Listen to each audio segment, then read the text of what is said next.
I have the pleasure here to be with Richard Elving. He's the director of Markforged. Richard, how are you? I'm doing very well. How are you? Excellent. Tell us a little bit about your fascinating technology, the printers that you have there, where you can print literally a drone. The mechanical engineer's eternal problem has always been waiting for parts. And with our technology from Markforged, designers and engineers here in Western Australia can take a creation or a drone and just press print and same day hold the creation in their hand. It's just pretty fascinating technology. That's incredible. And I mean, that means that they don't have to wait for it to come from Europe or America or wherever else it's got to be shipped from. You can print it here locally. Correct. So we are seeing a reshoring of manufacturing again.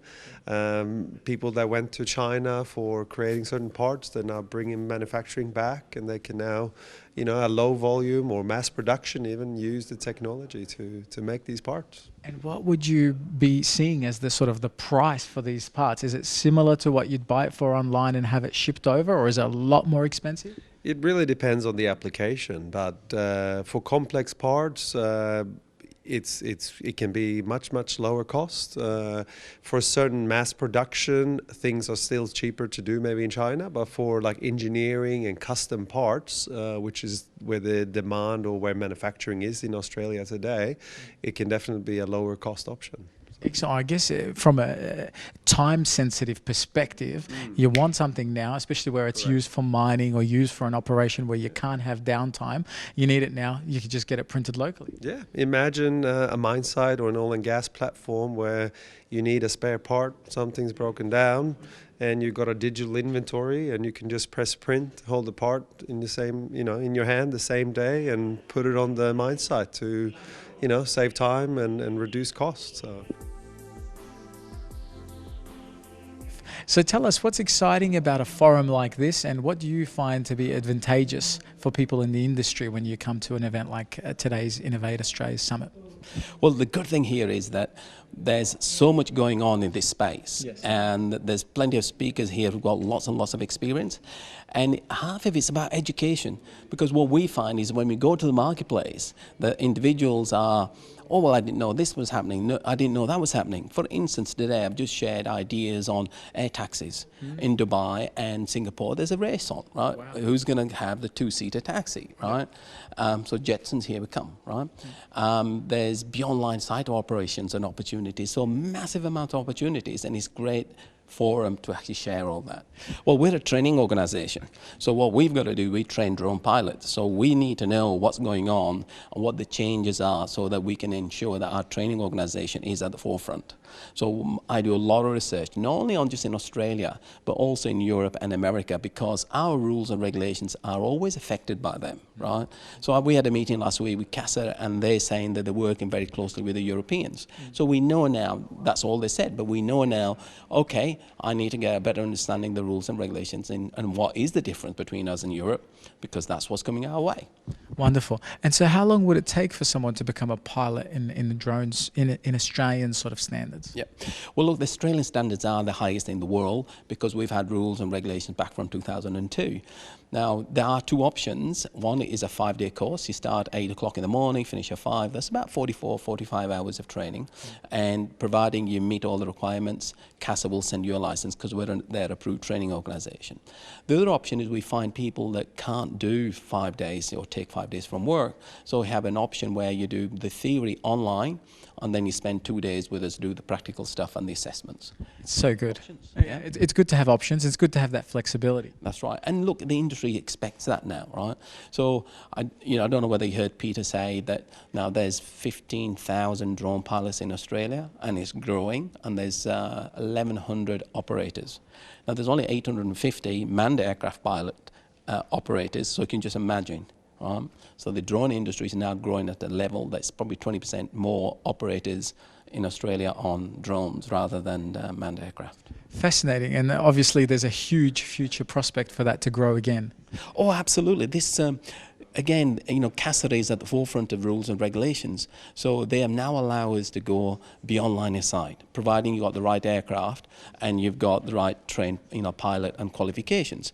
I don't know whether you know, but in Canberra, they've actually given permission to a company called Alphabet, who own Google, to fly and deliver pizzas, medicine, coffees, golf clubs, the whole lot, right?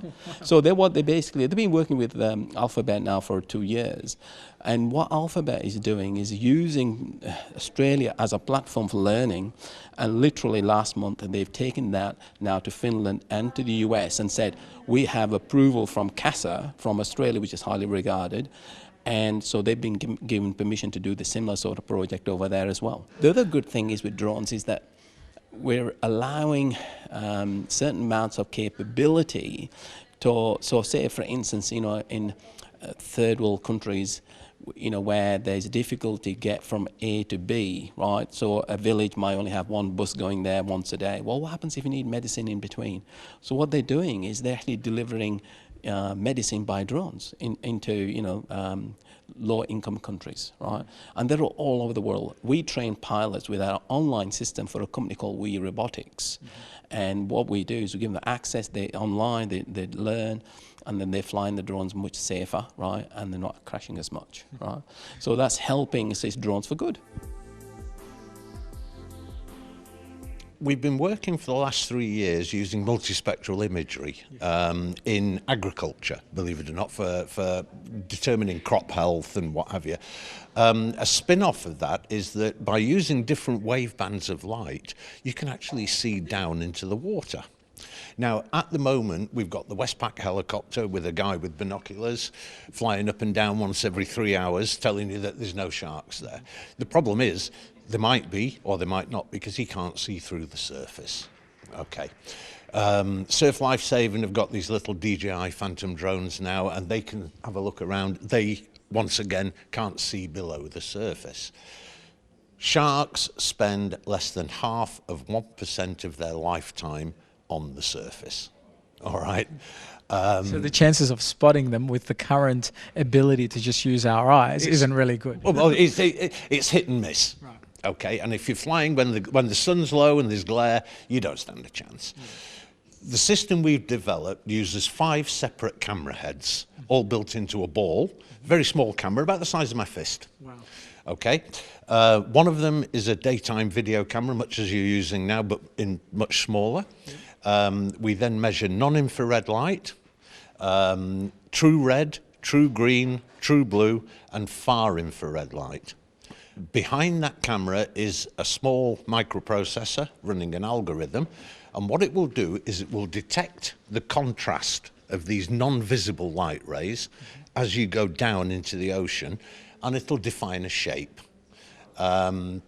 We can now pick a 2-meter shark at 10 to 12 meters underwater 100% of the time.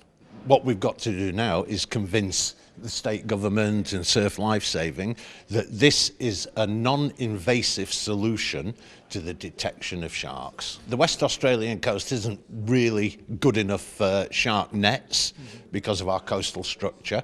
They tend to break up, as we found out down at I think it was Gracetown.